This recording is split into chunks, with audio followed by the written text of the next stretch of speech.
ఈ వీడియో కిందటి వీడియో యొక్క కంటిన్యూయేషన్. క్రిందటి వీడియోలో ఈ వలయాన్ని అంటే సర్క్యూట్ని గీశాను. ఈ వలయంలో ఇక్కడ ఉన్న దానిని కమ్యుటేటర్ అని అంటాము. ఇది విద్యుత్ ప్రవాహ దిశను మార్చే పరికరం. ఇది రొటేట్ అంటే తిరిగే భాగానికి జతపరచబడి ఉంది. కమ్యుటేటర్కి అటు ఇటు ఉన్నవి కార్బన్ బ్రష్లు. ఇవి కమ్యుటేటర్ని తాకుతూ ఉంటాయి. ఉదాహరణకు మీరు ఎగ్జిబిషన్లో కానీ లేక ఏదైనా అమ్యూజ్మెంట్ పార్క్లో కానీ బంపర్ కార్ అంటే మీరే ఎక్కి తొక్కే కార్లను చూసి ఉంటారు. వాటికి పోల్స్ లేదా కడ్డీలు వెనుక భాగంలో అమర్చబడి ఉంటాయి. మీరు కనుక గమనించినట్లయితే బ్రష్ లాంటివి పైకప్పుకి లేదా సీలింగ్కి తాకుతూ ఉన్నట్టు కనపడుతుంది. ఈ బ్రష్ కరెంట్ సరఫరా నిరాటంకంగా కార్కి అందేలా చేస్తుంది. కార్ ఏ దిశలో మనం కదిపినా అలాగే కార్ నేలకి తాకుతూ ఉంటుంది. కావున కరెంట్ పైన నుండి కార్కి బలాన్ని ఇచ్చి క్రిందకి అంటే నేలలోనికి ప్రవేశిస్తుంది. అంటే ప్రతి కారుకి బ్యాటరీని వాడాల్సిన అవసరం ఉండదు. ఇక్కడ ఉన్న బ్రష్ల లాంటివే ఈ వలయంలో అంటే సర్క్యూట్లో కమ్యుటేటర్కి తాకుతూ ఉన్నవి కూడా.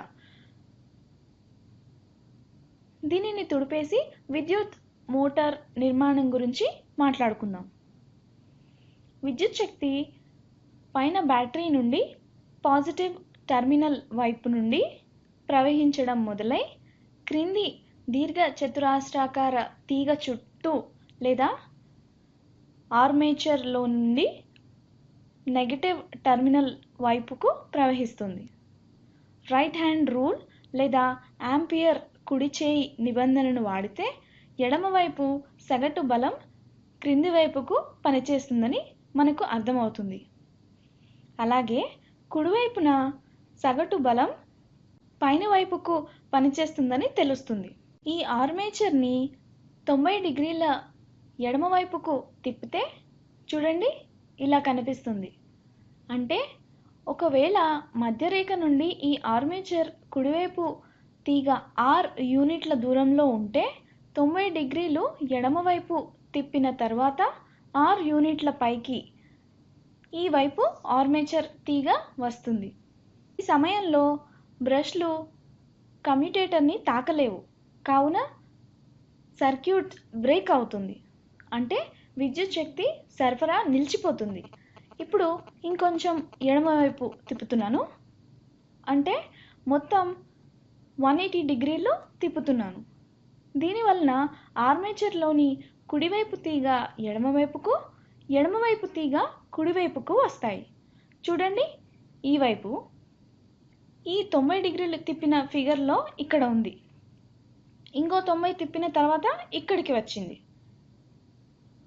ఈ ఆర్మేచర్లోని ఎడమ తీగను గ్రీన్ కలర్ అంటే ఆకుపచ్చ రంగులో గీస్తే ఈ 90 డిగ్రీలు తిప్పి రాసిన బొమ్మలో కింది వైపు ఉంటుంది. 180 డిగ్రీస్ తిప్పాక ఇదిగో ఇక్కడ కుడివైపుకు వచ్చింది.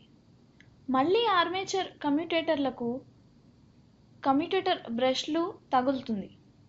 బ్రష్లకి కమ్యుటేటర్ తాకగానే మళ్ళీ విద్యుత్ సరఫరా మొదలవుతుంది.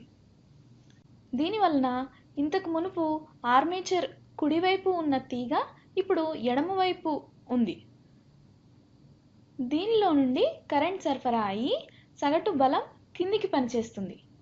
ఇది కుడి చేయి నిబంధనను వాడి తెలుసుకున్నాము. అంటే ఈ తీగ పైన ఇంతకు ముందు బలం పైనికి పనిచేసింది. 180 డిగ్రీస్ తిప్పిన తర్వాత బలం కిందికి పనిచేస్తుంది. తీగల స్థలాలు మారాయి కానీ ఈ వలయంలో విద్యుత్ సరఫరా జరిగే విధానము అలాగే సగటు బలాలు పనిచేసే దిశ మాత్రం మారలేదు. కావున కమ్యుటేటర్ని వాడి ఒక విద్యుత్ మోటార్ను తయారు చేశాము. తిరగటంలో ఆర్మేచర్ నిలువుగా అయినప్పుడు కరెంట్ సరఫరా ఆగిపోతుంది. కానీ ఇనర్షియా అంటే జడత్వము లేదా మొమెంటం అంటే ద్రవ్య వేగం వల్ల అది ముందుకు తిరిగి పోతుంది. మళ్ళీ అడ్డంగా ఆర్మేచర్ వచ్చినప్పుడు కమ్యూటేటర్ బ్రష్లకు తగులుతుంది. దీనివలన కరెంట్ సరఫరా మళ్ళీ మొదలవుతుంది. చూస్తే ఎడమవైపు ఎప్పుడూ సగటు బలం క్రిందకి, కుడివైపు పైకి పనిచేస్తుంది. దీనివలన టార్క్ ఈ షాఫ్ట్ పై ఎడమవైపు కిందికి, కుడివైపు పైకి పనిచేసి ఈ ఆర్మేచర్ను రొటేట్ లేదా తిరిగేలా చేస్తుంది. దీనివలన విద్యుత్ శక్తిని యాంత్రిక శక్తిగా మార్చవచ్చు లేదా కమ్యూటేటర్ లేకుండా కూడా చేయవచ్చు. కానీ అది విద్యుత్ ప్రవాహ దిశను మార్చేలా ఉండాలి. కానీ కమ్యూటేటర్ని వాడి విద్యుత్ శక్తిని యాంత్రిక శక్తిగా మార్చడం తేలికైన పద్ధతి. వచ్చే వీడియోలో కలుద్దాం.